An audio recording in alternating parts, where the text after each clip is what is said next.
Assalamualaikum warahmatullahi wabarakatuh. Alhamdulillah wa syukrulillah ala ni'matillah. La haula wa la quwwata illa billah, amma ba'du. Ibu-ibu dan wanita Persatuan Kantor Kementerian Agama Kabupaten Madiun dan pemirsa yang dirahmati oleh Allah. Ramadan bukan hanya bulan ibadah spiritual, tetapi juga bulan latihan pengelolaan diri, termasuk dalam hal keuangan. Sebagai muslimah, baik sebagai pribadi, istri, ibu, maupun pengelola rumah tangga, kita memiliki peran penting dalam merencanakan dan mengatur keuangan agar tetap berkah dan tidak berlebihan. Sesuai tema ngabar hari ini adalah Financial Planning ala Muslimah di bulan Ramadan. Allah Subhanahu wa Ta'ala berfirman dalam Al-Quran, Surah Al-Furqan ayat 67, A'udzu billahi minasyaitonir rajim, Bismillahirrahmanirrahim.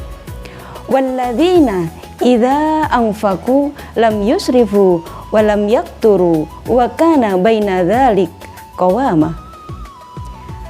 Dan orang-orang yang apabila membelanjakan harta, mereka tidak berlebihan dan tidak pula kikir, dan adalah pembelanjaan itu di tengah-tengah antara yang demikian. Ayat ini menjadi prinsip dasar financial planning dalam Islam, tidak boros dan tidak pelit, tetapi seimbang. Di bulan Ramadan, godaan konsumtif justru sering meningkat. Promo besar-besaran, keinginan berbuka dengan berbagai macam hidangan, membeli pakaian baru untuk lebaran, hingga belanja berlebihan karena diskon. Tanpa perencanaan, pengeluaran bisa membengkak dan mengganggu stabilitas keuangan keluarga setelah Ramadan usai. Lalu, bagaimana financial planning ala muslimah di bulan Ramadan? 1. Niatkan keuangan sebagai ibadah. Segala sesuatu dimulai dari niat. Mengatur keuangan bukan hanya urusan dunia, tetapi bagian dari amanah. Harta adalah penopang kehidupan, maka mengelolanya dengan bijak adalah bentuk tanggung jawab di hadapan Allah Subhanahu wa Ta'ala. Yang kedua adalah prioritaskan zakat, infak, dan sedekah. Ramadan adalah bulan berbagi. Financial planning ala muslimah harus menempatkan zakat, infak, dan sedekah sebagai prioritas, bukan sisa. Janji Allah jelas, sedekah tidak mengurangi harta, justru melipat gandakan keberkahan. Maka sebelum menyusun anggaran belanja lebaran, sisihkan terlebih dahulu untuk zakat dan sedekah. Yang ketiga adalah buat anggaran Ramadan yang realistis. Sebagai muslimah, kita bisa membuat daftar kebutuhan, di antaranya kebutuhan berbuka dan sahur, kebutuhan ibadah, zakat dan sedekah, persiapan Idul Fitri, baik berupa hidangan dan juga baju lebaran untuk keluarga.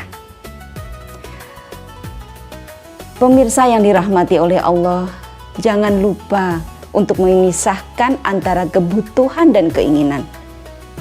Jangan sampai karena ingin tampil sempurna saat lebaran, kita justru berhutang tanpa kebutuhan mendesak.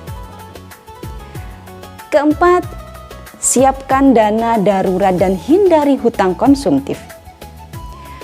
Ramadan mengajarkan kesederhanaan. Jika kondisi keuangan terbatas, tidak perlu memaksakan diri membeli hal-hal di luar kemampuan. Lebaran bukan tentang kemewahan, tetapi tentang kemenangan spiritual. Rasulullah Shallallahu Alaihi Wasallam juga mengingatkan agar berhati-hati terhadap hutang, karena hutang adalah beban yang berat di dunia dan juga di akhirat. Terakhir, tanamkan nilai qanaah dan syukur. Financial planning terbaik adalah hati yang merasa cukup atau qanaah. Ketika hati cukup, pengeluaran lebih terkendali. Ketika hati syukur, rezeki terasa luas walau sederhana. Allah berfirman dalam Al-Quran, A'udzubillahi minasyaitonirrajim, Bismillahirrahmanirrahim. La in syakartum la azidannakum wa la in kafartum inna adabi lasyadid. Sesungguhnya jika kamu bersyukur, niscaya aku akan menambah nikmat kepadamu. Tetapi jika kamu mengingkari nikmatku, sesungguhnya azabku benar-benar sangat pedih. Muslimah yang pandai bersyukur dan bijak mengelola keuangan akan menghadirkan ketenangan dalam rumah tangga. Pemirsa yang dirahmati oleh Allah, Ramadan adalah madrasah kehidupan. Ia mengajarkan kita menahan lapar, menahan nafsu, dan juga menahan keinginan berlebihan dalam hal dunia.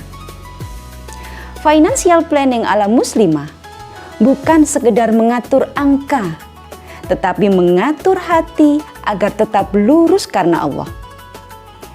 Semoga di bulan yang penuh berkah ini, kita menjadi muslimah yang amanah dalam mengelola harta, dermawan dalam berbagi, dan bijak dalam membelanjakan. Sekian, kurang lebihnya mohon maaf. Wal afu minkum. Tsummassalamu alaikum warahmatullahi wabarakatuh.